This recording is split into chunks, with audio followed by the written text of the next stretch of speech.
Red View Radio, this is Chiara Nicoletti from the 76th Berlinale. I'm honored to be with Hiam Abbass, who's here as the protagonist of Only Rebels Win by Danielle Arbid. Welcome. Thank you. So, Hiam, how does it feel to be here in Berlin, which has always been very political, festival, especially in opening a section that has been always up for diversity representation, and I know, does it feel fitting for this film? Oh yeah, it does. But I would like to say something before we talk at the movie, because we're talking about Berlin. It has been a festival in which I belonged for so long to it. I came with lots of movies before here. I was a jury member, so I have a whole history with the festival. And it makes me think about my friend Dieter, that I really started. I think it was the first festival where I was jury, basically, in my career. And I already as well opened Panorama with Lemon Tree at the time in 2008. That doesn't make us look any younger anymore.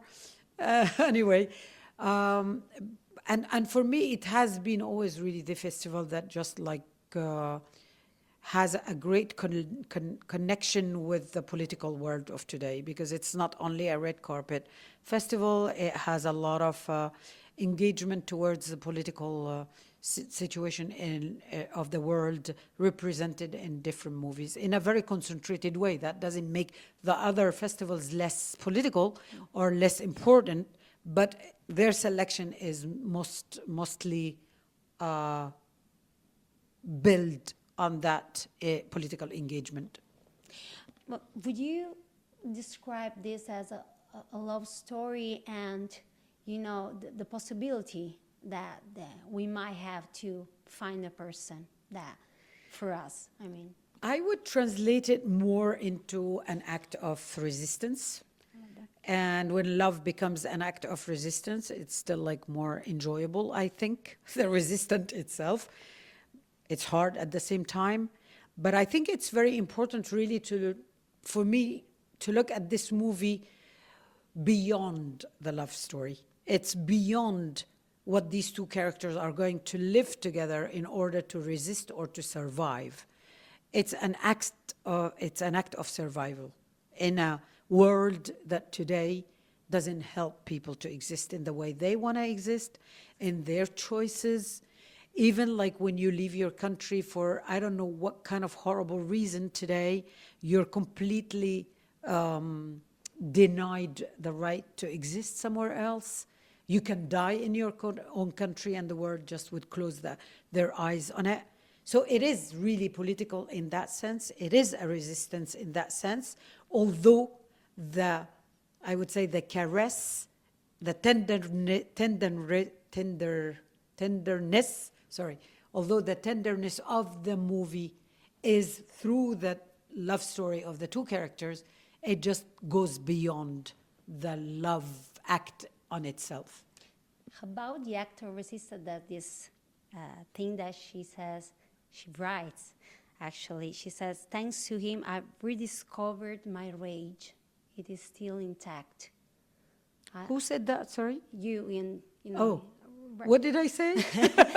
Like, now you're writing like that's your voiceover saying thanks to him. I rediscovered my rage. Oh, yes, that's talking about my brother. Yes. Yeah, okay. It is still intact, but I was thinking that it's something, that sometimes your character made me feel that sometimes we're I don't want to use the word get used to, powerlessness, but sometimes we need people that share the same struggles to remind us that we have to fight back. Yeah, let's say. I think this woman really just was a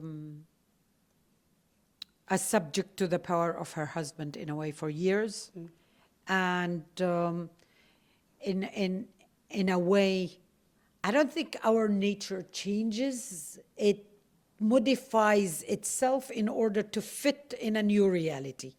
So this woman came to Lebanon. She's from a Palestinian background. They're refugees with her brother. She lives whatever this love story with this man. She has 2 kids with them, and he dies. But he's a very tough Lebanese militian guy. And she just coped with all of that through years. And of course, to fit the life that she had to fill in with him, maybe she compromised a lot of things in order to live that life.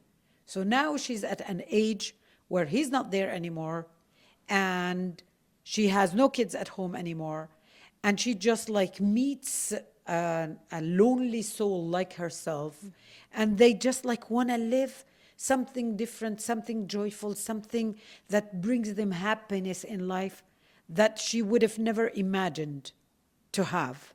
And she grabbed that thing, and she just wants to live it, right? Despite all the conditions, despite all the difficulties, despite all the political situation, despite all the differences, despite the religion, the color, the age, whatever is there to forbid her from that. In that sense, I have to say that for me, the movie, although it's set in Lebanon, but it could exist anywhere in the world, right? And therefore, by the way Danielle had built her characters or her story, in the complexity that they exist, with the non-judgment of Danielle or the characters on themselves and on the story they're doing, I think it fits into a universal way of existing. Today, if you take the story of immigration anywhere in the world, anywhere, right? I think people identify to these 2 characters. Some to Osman, others to Suzanne, others to both, right? And it suggests, the movie suggests for me an exit towards maybe a better way to live our differences. Totally agree. I love this answer. Thank you so much. Thank you Hiam so Abbass, much. for Thank you. talking about Only Rebels Win, opening film in Panorama by Danielle Arbid. Thank you. Thank you. And this is Chiara Nicoletti for Fred, the Festival Insider.